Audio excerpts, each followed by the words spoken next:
tana ɗaya daga cikin waɗanda suke yi. Ranar da na zo na same ta na ce mata to za ki iya barin waɗannan abubuwan da kike yi na haka waƙoƙi gashi ana samun kuɗi, ana samun abubuwa na duniya. In kika ce za ki ba annabi to ba za ki bi kowa ba fa, ba wanda za ki ba a duniya.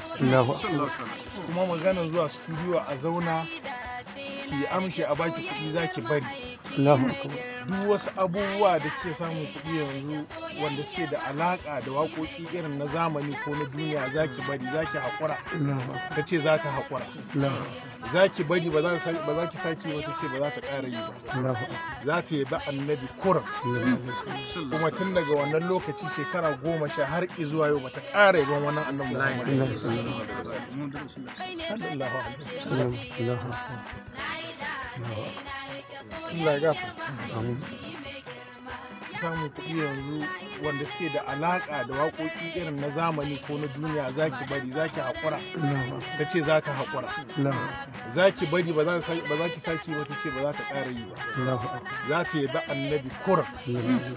Kuma tun daga wannan lokaci shekara 10 har zuwa yau ba ta ƙara yaban wannan annabi Muhammad sallallahu alaihi wasallam.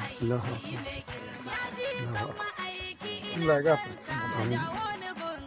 Mai girma ya shehu Tijjani nai maka baiti dan isarka mai girma, sannan na hada da shehu Abdulkadir dan uwanka mai girma, amma na sako ka shehu Inyas, shehu mafi daukaka mafi girma.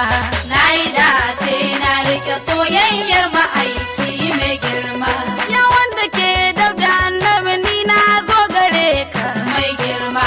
Dosin halitta ina ƙaunar ka ina ta san ka mai girma, dan wallahi kai ne harfan annabi gani gunka mai girma. Ina gode rabbi ya mincan nai maka baituka shehu barhama. Na yi dace na rike soyayyar ma'aiki mai ya mai daraja mahaifin Anwar na zo gare ka mai girma. Mincan na samu so da kauna har hidima gare ka mai girma. Lamincan saboda sayyidi muku tare tika gare ka mai girma. Shawara zumi hadimi na ma'aiki shugaba na mafi girma. Na yi dace na rike soyayyar ma'aiki mai girma.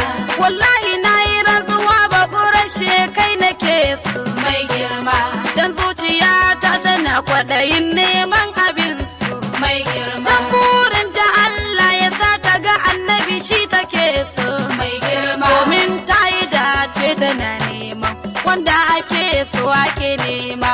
Na yi dace na rike soyayyar ma'aiki mai girma. Auna ta da gaskatar imani na gare ka mai girma, dan wallahi so